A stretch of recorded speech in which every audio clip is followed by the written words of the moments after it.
다들 잘 아시는 것처럼 한참 구약의 잠언을 다루다가 비슷한 내용이 많이 반복되어서 주요 주제들만 제가 다루고 신약의 잠언도 다루겠다고 말씀드리고 나서 야고보서 설교를 시작하였습니다. 마침 분량이 많지 않기 때문에 거의 모든 구절을 설교하였다고 생각되어져요. 그리고 드디어 오늘 32번째 설교로 야고보서는 마치게 되었습니다. 마지막 두 구절이니까요. 야고보서의 결론부라고도 할 수 있고요. 어떤 내용들이 담겨져 있는지 저희가 조금 살펴보도록 하겠습니다.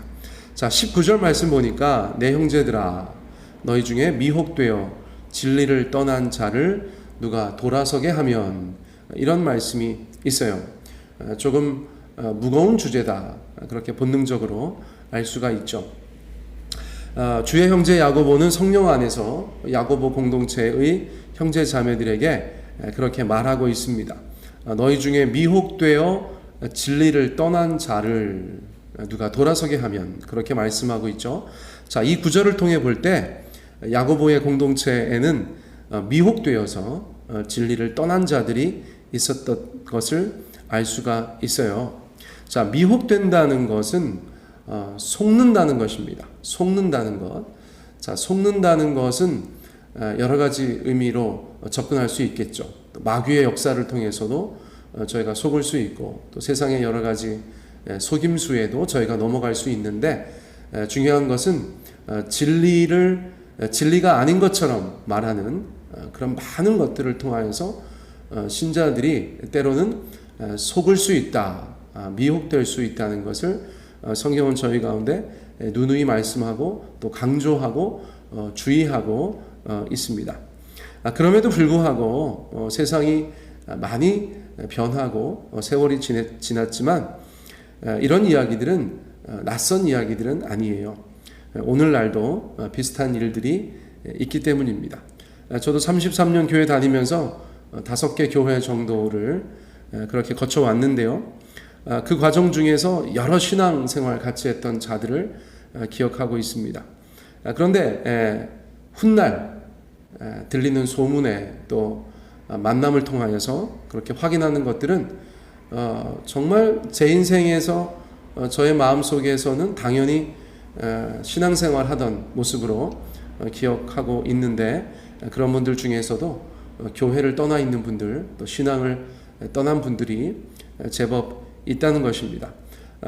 그리고 그 중에서는 정말 의외인 분들도 몇 분 계셨어요. 이분이 교회를 안 나간다고?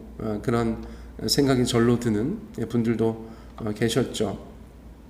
자, 그래서 이유는 다양하지만, 현실적인 이유, 표면적인 이유는 다양하지만, 아무튼 본문에서 미혹되는 것이다 라고 표현한 것을 저희가 주의할 필요는 있겠습니다. 자, 그런데 여러분들께서 오해하지 마시고요. 이러한 일들을 사실 엄밀한 잣대로 적용하여서 판단하면 성경에서 말하는 굉장히 무거운 단어에 저희가 다다르게 된다는 것을 깨닫게 돼요. 자, 그 단어는 무엇인가? 배교라고 하는 단어입니다. 배교라고 하면 가룟 유다 이런 생각 나기 때문에 너무 과하지 않은가, 그렇게 생각하실 수가 있는데, 여러분, 배교는 그렇게 어떤 면에서 뭐 대단하고 어떤 면에서 막 그렇게 무지막지하고 엄청난 그런 신앙의 배신만을 말하는 것이 아니에요. 자, 배교의 사전적인 뜻이 무엇입니까? 배교, 믿던 종교를 배반함, 이것이에요. 믿던 종교를 배반함. 또 배교라는 한자어, 그것도 가르침에 등을 돌린다, 이런 뜻이죠. 배가 등배자, 그렇죠? 그러니까 가르칠 가르침에 등을 돌리는 행위, 그것을 저희가 배교라고 합니다. 그래서 그 단어 자체의 뉘앙스는 좋지 않고, 저희는 훨씬 더 강하고 엄한 그런 신앙으로부터의 배신을 의미한다고 생각하지만, 실제적으로는 이 단어를 대체할 말이 없습니다. 어떤 사람이 어떤 신앙을 가지고 있다가 어떤 가르침을 따르다가 그것에서 등을 돌리면 여러분 그것을 배교라고 하는 것이에요.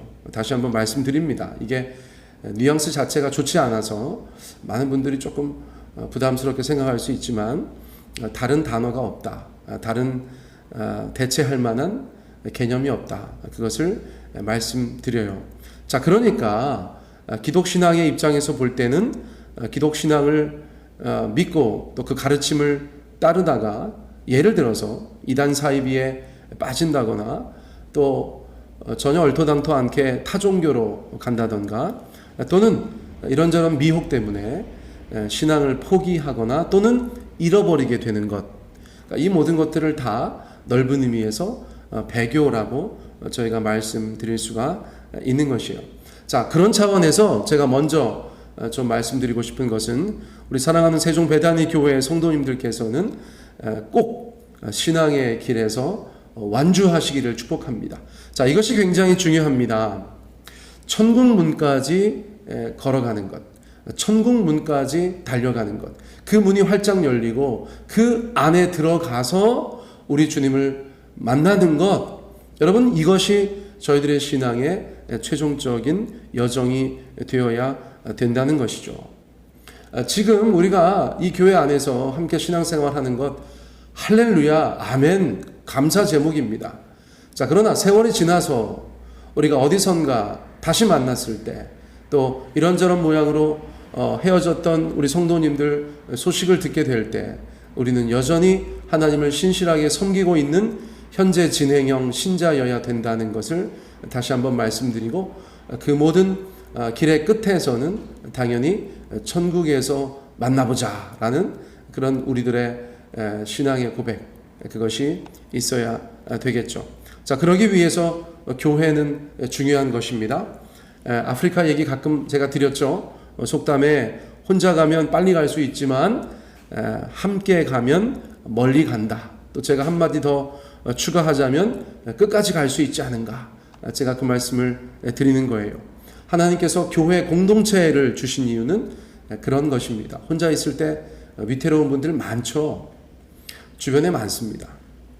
자, 그러나 우리가 함께 있습니다. 서로 격려하고 서로 위로하고 기도해주고 또 말씀으로 붙잡아주고 또 손을 이끌어서 일으켜 세워주고 또 힘들어 지쳐있는 사람들 함께 끌어주고 밀어주고 그렇게 동행하고 동역하고 동반할 수 있는 저희들이 되어야겠다는 것이에요.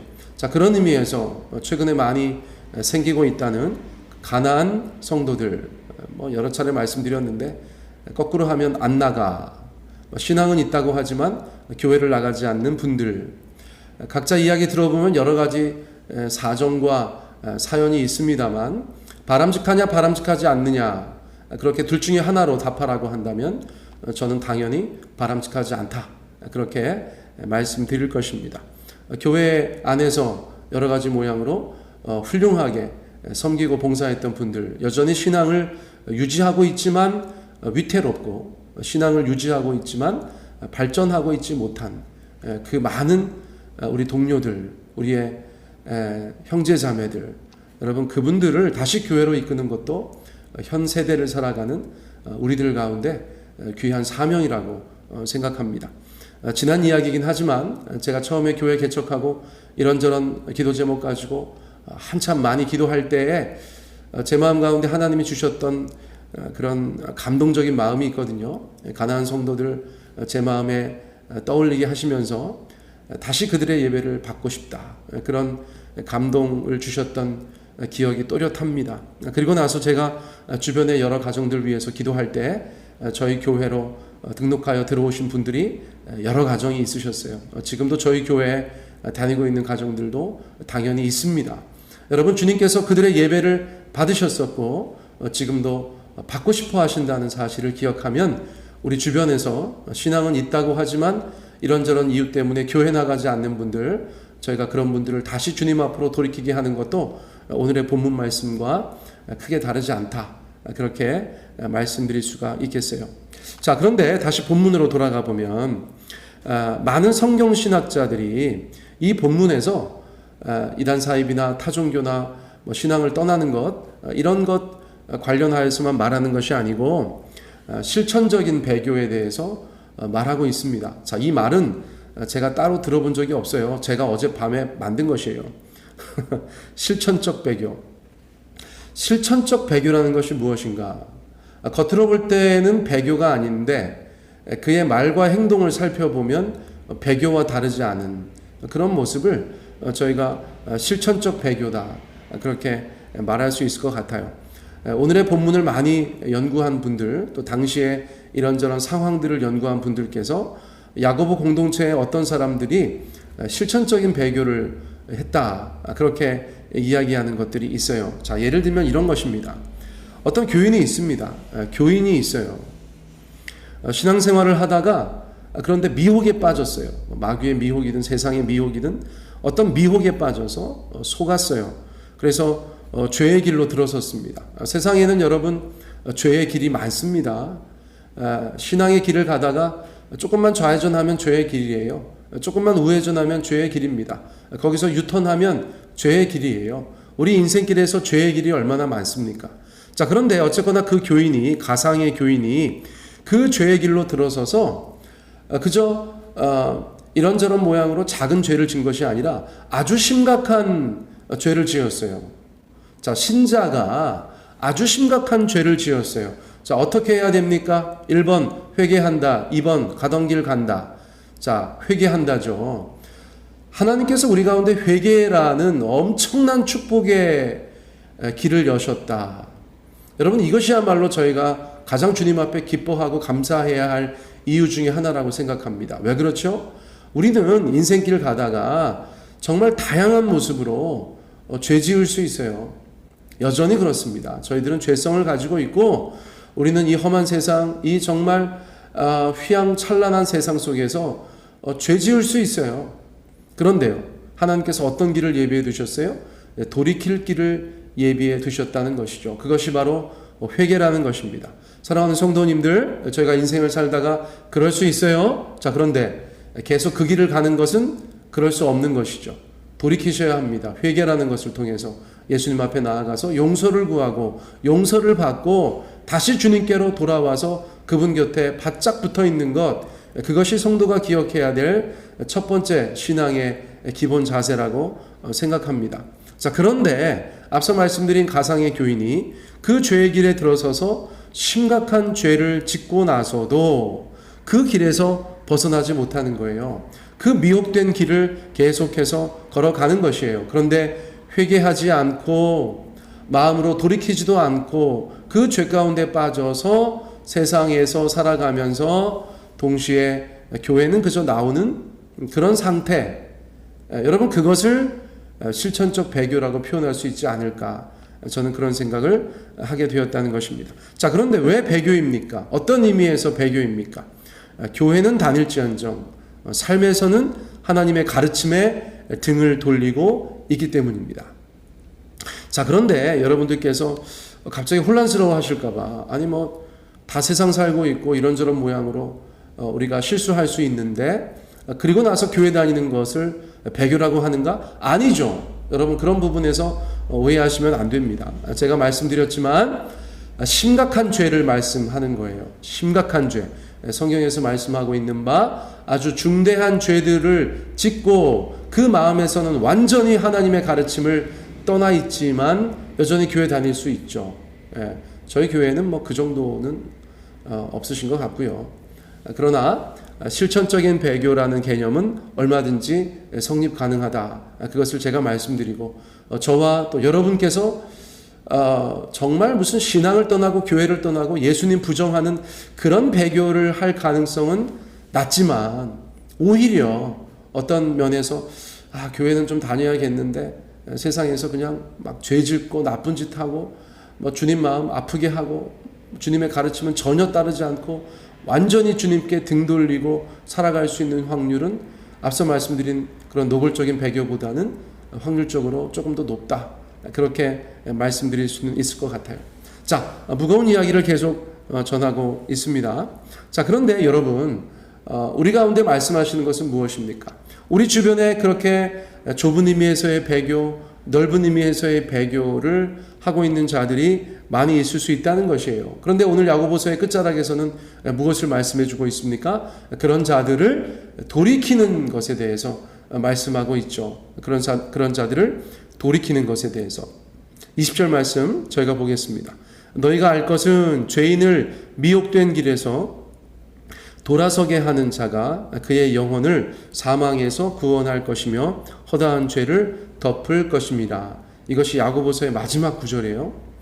너희가 알 것은 죄인을 미혹된 길에서 돌아서게 하는 자가 그의 영혼을 사망에서 구원할 것이며 허다한 죄를 덮을 것임이라. 하나님을 떠난 자들, 하나님의 가르침에서 등을 돌리고 있는 자들, 여러분 그런 자들에게 우리가 해야 될 것은 무엇이라는 것이죠? 그들을 돌아서게 하는 것이다 라고 말씀해 주고 있어요.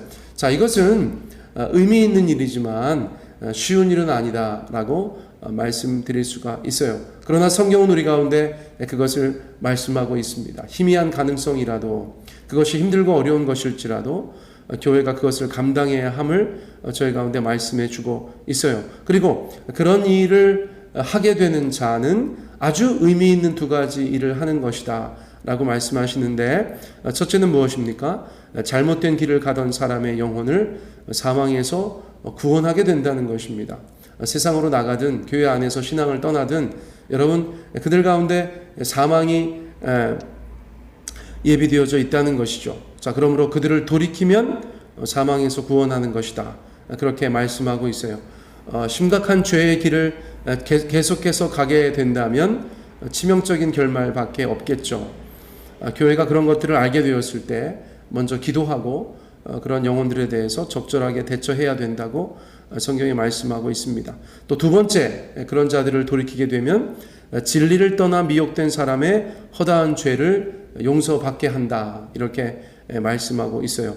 당연히 죄의 길에 들어서 있고 아주 무거운 죄의 짐을 지고 걸어가고 있으니까, 그러므로 그 길에서 돌이키게 하면 결과적으로 허다한 죄를 다 덮어주는 것이다, 덮게 하는 것이다 라고 성경이 말씀해주고 있는 것입니다. 자, 어쩌면 주의 형제 야고보는 그런 자들을 돌이키게 하기 위해서 야고보서를 기록하였다고 말하고 있는 것 같이도 들려요. 마지막 가장 중요한 구절들에서 그런 이야기들을 다루고 있기 때문입니다. 아무쪼록 우리도 우리의 삶의 자리에서 주님을 알지 못하는 자들, 또 주님을 믿었다가 미혹받고 떠난 자들, 그들을 주께로 다시 돌리는 이 거룩한 사명을 잘 감당하게 되시기를 원합니다. 저와 여러분들이, 우리의 목장과 우리의 교회가 그러한 사명들을 잘 감당하기 위해서 더욱더 기도하고 또 말씀 가운데 순종해야 되는 줄 믿습니다.